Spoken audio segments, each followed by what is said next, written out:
எல்லாருக்கும் நமஸ்காரம். இப்போ நம்ம வந்து ஒரு மருந்து தான் பார்க்க போகிறோம். பாருங்க, 1/2 லிட்டர் அதில் ஜலம் வச்சுருக்கேன். 1/2 லிட்டர் தண்ணிக்கு இந்த பாருங்க, மா இலை 10 இலை, கொஞ்சம் முத்தலாக இருக்கிறதெல்லாம் இந்த பாருங்க நடு நரம்பை எடுத்துட்டேன். அதுக்கப்புறம் கொய்யா இலை 10 இலை, அதில் முத்தல் இலைக்கெல்லாம் இந்த பாருங்க ஆஞ்சி வச்சுருக்கேன் தண்டை. இது பாருங்க, இது பிஞ்சு இலையாக இருக்குது. இதில் இந்த பாருங்க, இது எப்படி இருக்கு வரும் பிஞ்சு பாருங்க. இப்படி பிஞ்சா போட்டுக்கிறது ரொம்ப நல்லது. அதனால பிஞ்சா இருக்கிறதெல்லாம் அப்படியே போடுறேன்.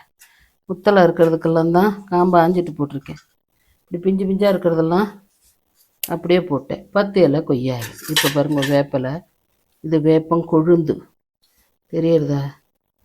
இது வேப்பங்கொழுந்தும் இது கொழுந்தாக இருக்கிறதுனால இது என்ன பண்ணால் 20லேருந்து 25 இலை வரைக்கும் கூட போட்டுக்கலாம்.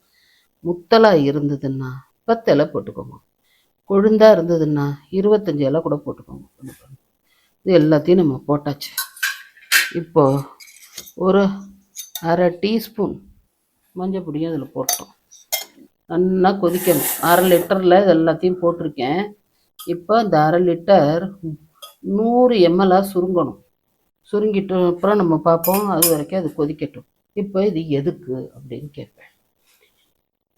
மாமி, எனக்கு கையெல்லாம் வெள்ளை வெள்ளையாக இருக்குது, அப்புறம் எனக்கு காலெல்லாம் கருப்பு கருப்பாக இருக்குது, மூஞ்சி பூரா பருவாக இருக்குது, தலைமுடி கொட்டுறது, பொடுகாக இருக்குது, எனக்கு பிபி இருக்குது, எனக்கு தைராய்டு இருக்குது, இதுக்கெல்லாம் ட்ரீட்மெண்ட் போடுங்க அப்படின்னு கேட்டுருக்கேன் இல்லையா? எல்லாத்துக்குமே ட்ரீட்மெண்ட் இருக்குது. ஆனால் இது வந்து இப்போ வந்து பிரபலமாக எல்லோரும் டீடாக்ஸ் அப்படின்னு சொல்கிறார். கழிவுகள் வெளியேற்றம் தான். அந்த நாளில் என்ன பண்ணுவான்னா விளக்கெண்ணெயை கொடுத்துருவா, அப்புறம் வேப்பிலை மஞ்சள்மா அரைச்சி வச்சு கொடுப்பா, இதெல்லாம் கொடுப்பா. நம்ம அந்த நாளில் சாப்பிடுவோம்.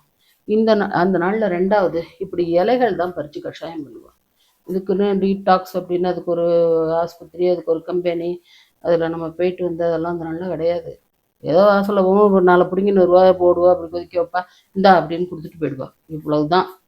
இதை நம்ம 100 சுருக்கி அதில் 10 ml விளக்கெண்ணெய், மெடிக்கேட்டட் விளக்கெண்ணெய், ஆயுர்வேதிக் டாக்டர்கிட்டேருந்து வாங்கிட்டு இருக்கேன். அதில் 10 ml விளக்கெண்ணெயை குத்தி நம்ம சாப்பிட போகிறோம்.